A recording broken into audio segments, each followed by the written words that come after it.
Olá, seja muito bem-vindo, seja muito bem-vinda ao Macro Review, o podcast de economia do C6 Bank. Eu sou a Nayara Fraga, do time de conteúdo, e hoje nosso tema de destaque é economia global. A cena econômica mundial ganhou uma pequena dose de otimismo, digamos assim. Notícias vindas das principais economias do mundo nas últimas semanas reduziram de forma significativa os riscos de uma recessão global. No episódio de hoje, a gente analisa essas novidades e explica por que o crescimento mundial deve continuar sendo um desafio. No segundo bloco, a gente fala das expectativas para a inflação no Brasil, que pioraram ainda mais nas últimas semanas, e reflete sobre a proposta de moeda comum para Brasil e Argentina. O programa de hoje recebe também a Gabriela Santos, do JP Morgan Asset Management. Direto de Nova York, ela conta pra gente o que fez os mercados globais terem um melhor desempenho em mais de 20 anos. Hoje é 30 de janeiro de 2023. Vamos nessa?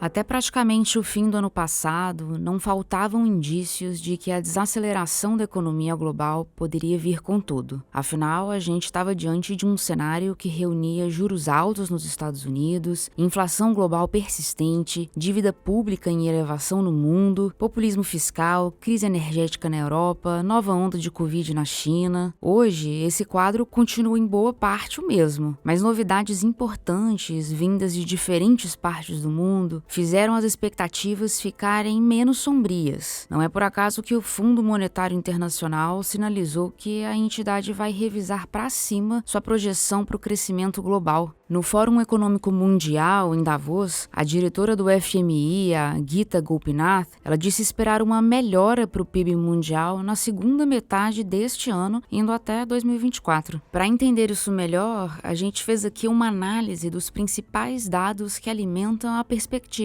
de que o mundo vai conseguir evitar uma recessão. E esses dados vêm dos Estados Unidos, da Europa e da China. Falando primeiro da Europa e indo direto ao ponto, o risco de faltar gás no continente foi mitigado, pelo menos para o inverno de agora. Os europeus conseguiram importar grande quantidade de gás liquefeito natural de países como Catar, Austrália, Estados Unidos e Noruega. Isso, somado a um inverno de temperaturas mais amenas que o normal, permitiu a elevação dos estoques. Os estoques de gás na Europa se encontram hoje em 80% de sua capacidade. Com a oferta agora menos escassa, o preço do gás na região caiu. Se a gente olhar para agosto do ano passado, quando a commodity bateu os 339 euros por megawatt-hora, que foi a máxima da série, iniciada em 2005, a queda é de mais de 80% no valor. A expectativa para a atividade econômica europeia permanece de um crescimento mais baixo em 2023, na comparação com 2022. Mas, com o alívio no custo da energia, a ideia de uma recessão profunda na Europa foi afastada. A propósito, depois de 6 meses em território contracionista, o índice de gerentes de compras da zona do euro passou a indicar um começo de recuperação na região. Esse indicador é considerado um excelente termômetro da economia. A prévia do índice composto, que contempla manufatura e serviços, ficou acima de 50 em janeiro, acima das expectativas do mercado, que estavam em 49,8. Lembrando que resultados acima de 50 sugerem expansão da atividade econômica.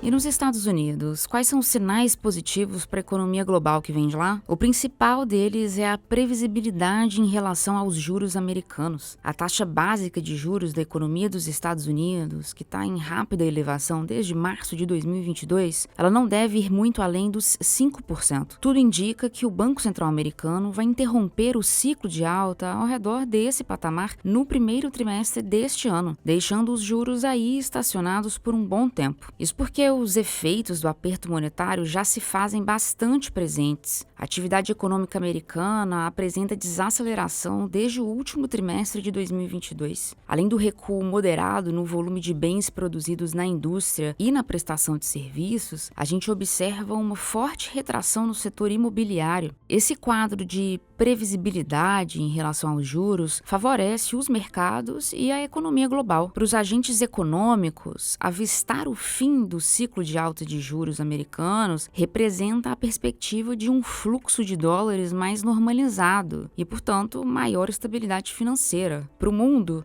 é a segurança de que a maior economia do planeta vai permanecer nos trilhos. Apesar de alguns entenderem que os Estados Unidos ainda podem entrar em recessão, na nossa visão, a chance disso acontecer é baixa, até porque o mercado de trabalho aquecido deve continuar mantendo o consumo elevado. A gente acredita que os próximos anos vão ser de pouco crescimento para os americanos, mas sem recessão. As novidades positivas que vêm da China, se você ouviu o episódio passado, você já deve saber. Mas recapitulando, a previsão do mercado é de que a China cresça acima de 5% em 2023, como resultado do fim da política de Covid-0 e a reabertura da economia. A estimativa é animadora, principalmente se a gente comparar com o crescimento registrado no ano passado. A China cresceu só 3% em 2022, o que foi o menor avanço da economia chinesa desde 1977. Com exceção de 2020. Alguns dos pontos que apoiam a expectativa de rápida recuperação da China são, eu vou citar aqui 3 para vocês. O avanço da China nos últimos meses de 2022 é o primeiro que eu destaco. O desempenho da China no fim do ano passado foi melhor que o esperado, com números surpreendendo de forma positiva no varejo, na indústria e no mercado de trabalho. O segundo ponto positivo é a postura do governo chinês, que escolheu suspender a política de Covid-0 a fim de minimizar os custos sociais e econômicos. O custo de manter as pessoas em casa estava alto demais. O rigor das restrições sanitárias de antes não deve voltar. E uma terceira coisa que vai contribuir para a China crescer é o apoio do governo ao setor imobiliário. O segmento está hoje mergulhado em dívidas enormes. Vai haver aí uma ajuda bilionária para as incorporadoras chinesas. É no episódio anterior a esse, o 42, que a gente analisa o cenário chinês com mais detalhes. Bom, tudo isso que eu falei são notícias positivas, claro, para a atividade econômica global. Mas é importante destacar que nem tudo são flores. O mundo vai crescer pouco em 2023 e nos próximos anos. Os desafios continuam para a economia mundial. E tem uns em especial que vão continuar puxando o crescimento econômico para baixo. Quais são esses desafios? Quem responde para a gente é o Felipe Salles, economista-chefe do C6 Bank.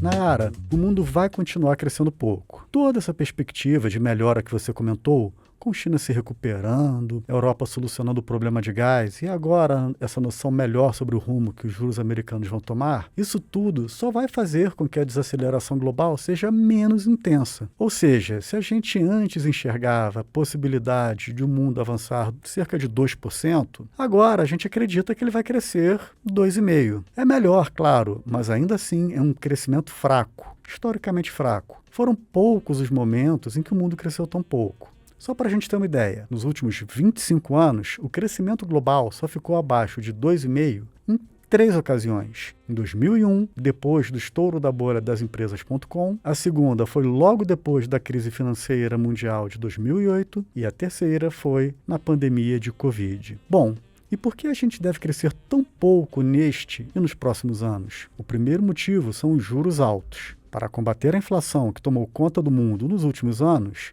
os bancos centrais, e aqui eu incluo o Banco Central americano, o europeu, o brasileiro, o inglês, enfim, todos eles subiram os juros da forma mais rápida possível. E agora vão custar a cortar. Nos Estados Unidos, que é a economia mais importante, a gente só deve ver corte de juros lá para meados ou fim de 2024. Na nossa avaliação, a inflação vai custar a cair por lá. E isso traz consequências para a atividade econômica. Juros altos limitam o crescimento da economia. Outro fator que deve atrapalhar o crescimento econômico é a questão da fragmentação geopolítica, que a gente comentou no episódio passado. É o processo da desglobalização. Os países estão se voltando mais para dentro, deixando de lado parcerias com outros países. Isso tende a reduzir as trocas. A tendência é vermos menos fluxo comercial, menos disseminação de tecnologias pelo mundo. É a receita para um ambiente em que dificilmente haverá ganhos de produtividade. O que eu quero dizer com tudo isso é, mesmo que a inflação se normalize, mesmo que a situação dos juros fique mais confortável no mundo, a gente ainda vai ter que lidar com os efeitos da desglobalização. Os desafios vão continuar grandes para a economia mundial.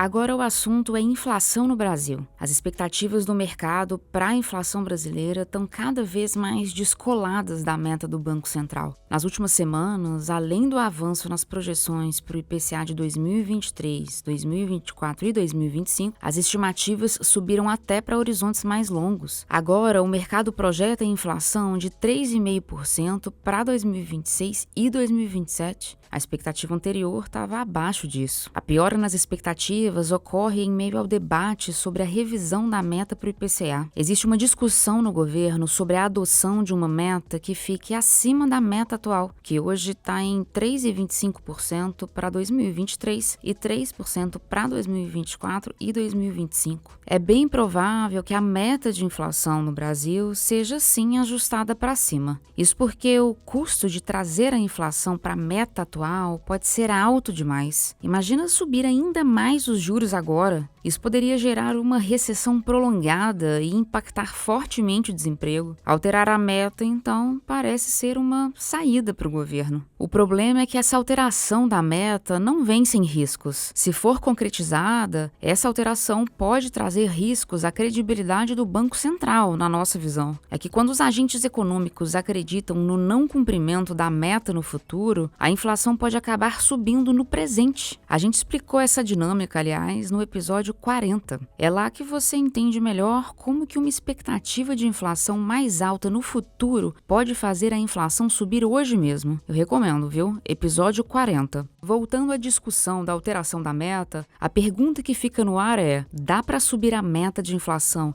sem mexer com as expectativas do mercado?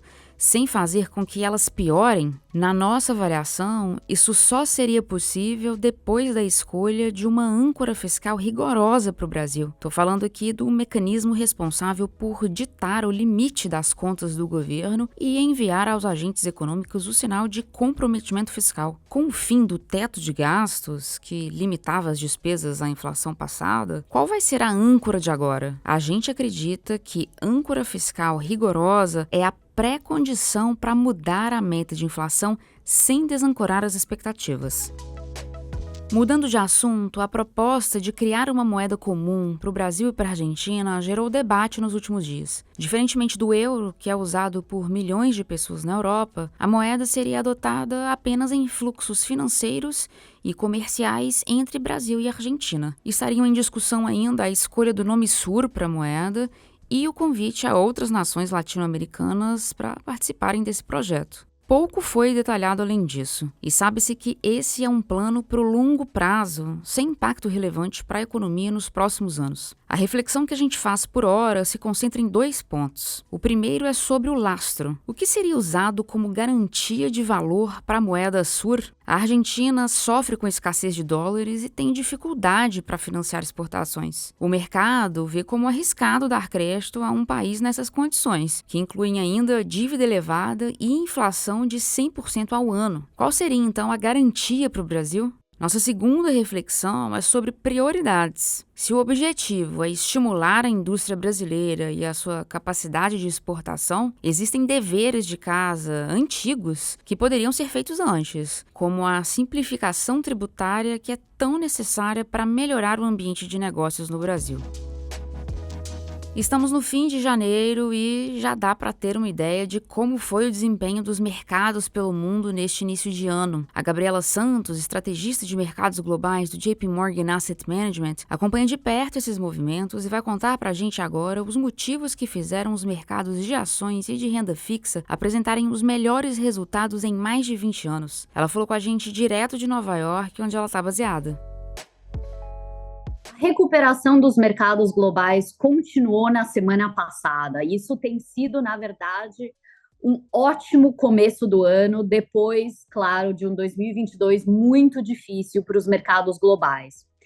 Esse ano, a renda fixa global já subiu 3%, que é o melhor começo do ano em 20 anos, e as ações globais já têm subido 7%.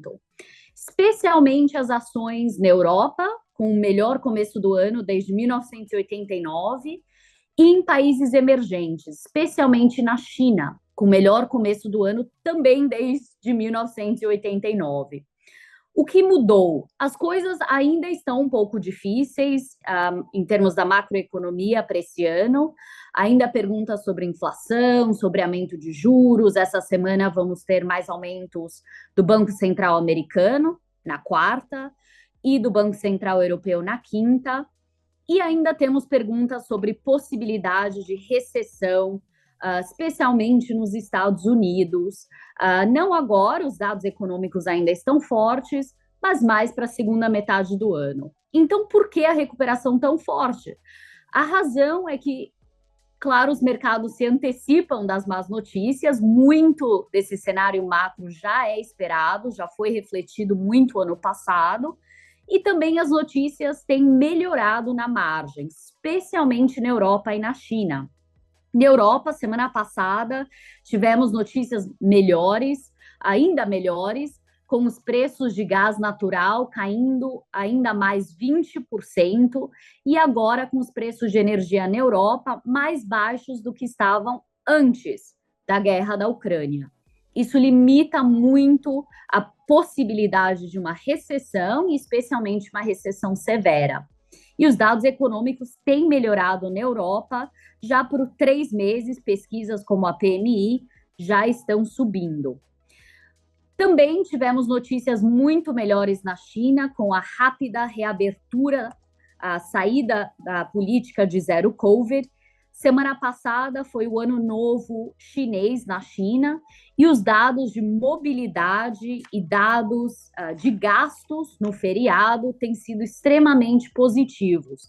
Por exemplo, os voos domésticos da China agora estão somente 84% dos níveis de 2019. As pessoas estão voando, viajando, indo ver família. Os voos internacionais ainda são limitados, mas estão aumentando também. E as famílias na China estão gastando também, não só com viagens, mas também, por exemplo, com ir ao cinema, com os dados de cinema 6% acima de 2019. Então, isso realmente reforça que os mercados se antecipam das notícias, que melhoras na margem já podem ser muito positivas para os mercados. E parece que realmente as coisas estão melhorando, especialmente na Europa e na China. Vamos ver essa semana se os bancos centrais entregam alguma surpresa, e vamos também olhar essa semana os resultados dos balanços das companhias americanas, especialmente as de tecnologia.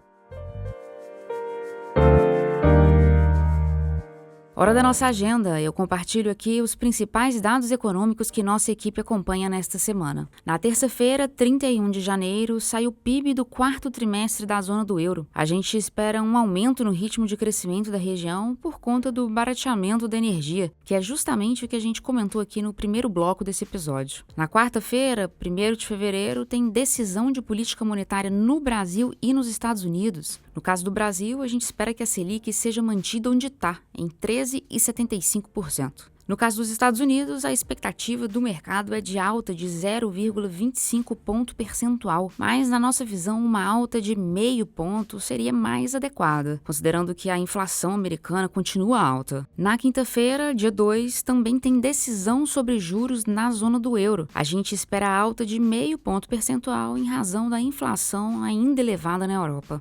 Na sexta-feira, 3 de fevereiro, saem os dados de janeiro do mercado de trabalho americano. A expectativa é de um ritmo forte de contratação de trabalhadores nos Estados Unidos, mas com sinais de desaceleração. É isso, chegamos ao fim do episódio de hoje. Muito obrigada a você que ficou comigo até aqui. Quem faz parte da equipe econômica do C6 Bank são o Felipe Salles, a Cláudia Moreno, a Cláudia Rodrigues, o Eliezer Jacob e o Felipe Mack. A produção e o roteiro são desse time todo, junto com Nayara Fraga e Malena Oliveira. A edição de som é da Thaís Andréa. A divulgação nas redes sociais é de Karina Campos, David Romay e Sara Santana. O Macro Review é um podcast semanal. Você pode ouvir a gente no canal C6 Bank no YouTube ou na sua plataforma favorita de podcasts. A gente está no Spotify, na Apple Podcasts, no Deezer, no Pocket Casts e no Google Podcasts. Uma boa semana para você e até a próxima!